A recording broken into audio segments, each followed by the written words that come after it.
A surprise harvest of mustard greens grown in Big Mama's garden. I didn't even sow these mustard greens. They was in my cantaloupe bed. And I said I better go ahead and harvest these beautiful leaves before some pests come and start eating them up. They grew on their own. They must was in that bed from last season and decided they wanted to grow again. Okay, mustard greens. I sowed some more mustard green seeds in other garden beds yesterday. So hopefully I have another big harvest of mustard green looking beautiful like these. Okay, mustard greens grown in Big Mama's garden.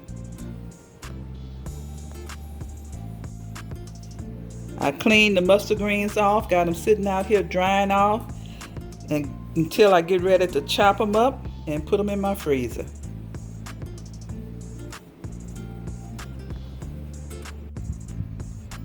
I still have more mustard greens growing. Come on, mustard greens. Grow some more beautiful mustard green leaves for us.